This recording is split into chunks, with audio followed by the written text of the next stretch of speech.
Jones? Yes. I knew it was you. You have your father's eyes. And my mother's ears. But the rest belongs to you. Indiana Jones is in search of the Holy Grail, and he's also trying to rescue his kidnapped father in Indiana Jones and the Last Crusade. The first film is the third and last Indiana Jones adventure, and although this production is exceedingly well made, save for a rousing ending, I wanted more. More humanity, more wit, more laughs. More of a film like the original Raiders of the Lost Ark. In Indiana Jones and the Last Crusade, Harrison Ford meets a beautiful Austrian archaeologist who helps him look for clues in the rat-infested catacombs of Venice for the location of the Holy Grail, the legendary cup Jesus drank from at the Last Supper. What's that?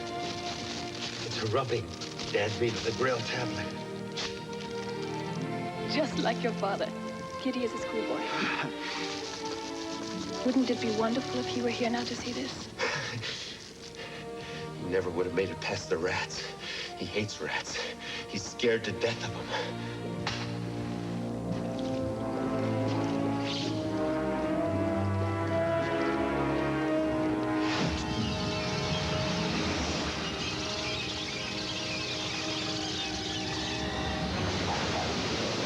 The most important character introduced in this film is Indiana's archaeologist father, played by Sean Connery.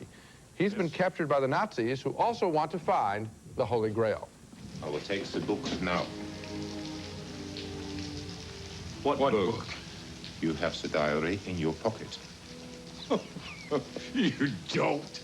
Do you think my son would be that stupid that he would bring my diary all the way back here? You didn't, did you? Like the other films in this series, action is everywhere as Indiana tries to rescue his father and a colleague played by Denholm Elliott.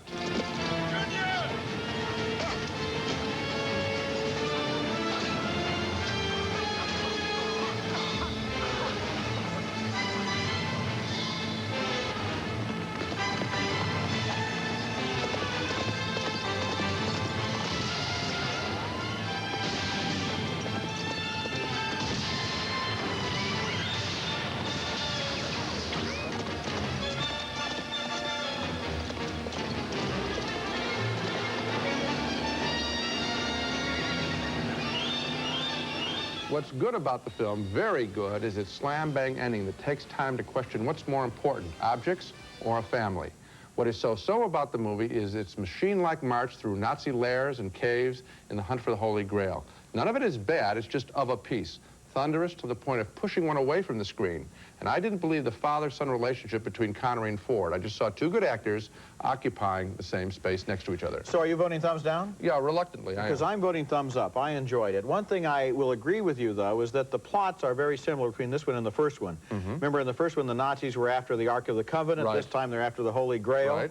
And you didn't get tired at all when they were just going through the story? Didn't you think, gee, I've been through this before, well, it's a little loud? No, I didn't, and I'll tell you what. You've got to realize this is the third in the series. Maybe Spielberg is wise to end it at this point, because we are now familiar, essentially, with what we can expect. Strange locations, unbelievable adventures. Snakes or rats. Snakes and rats and so forth. I did enjoy a lot of the art direction, especially that wonderful dirigible and the way it looked and the way the plane took off from underneath it. I thought that was terrific. I liked the look of Venice and the look of those catacombs. Do you remember your reaction, though, to the first one? The first one was absolutely smashing. It was a great film, but it was also a new film. A new kind. It was a new film in the sense that I hadn't seen that energy level before. Right. I hadn't seen that technical level before. I hadn't seen Harrison Ford in that role before. And I felt there's I'd no seen way all that Spielberg can win with this one. I think it's a very good film. Well, I felt like I had seen it before, and I didn't. Did you really believe they were father and son? Gene, I don't. Earlier you were saying the film didn't have enough humanity. I don't go to an Indiana Jones film for humanity. I don't go to an Indiana Jones film for convincing father-son relationships. But if it I go for action and stunts. I thought that Connery had a couple of good lines in which he was trying to be strict to his son. It's just not as strong as I expected it to be. Well, okay. We had a split decision on Indiana Jones and the Last Crusade. I was entertained by the action and adventure, but Gene found it all too familiar. So, I liked Indiana Jones, I liked Miracle Mile, you liked Zip. Yeah, I felt sort of bludgeoned by Indiana Jones and the Last Crusade. I'd rather see the first one again. Come on, though. Gene, if it were Saturday night and you were looking for a movie to go to, wouldn't you find that you got your money's worth with Indiana Jones? You know that I would actually... The great color, the great location. It's physically good looking, but you know, of all the pictures that were discussed, I would probably want to see Roadhouse again more than any of them for the very quality you mentioned. It's a little bit goofy. Indiana Jones and the Last Crusade seemed very familiar.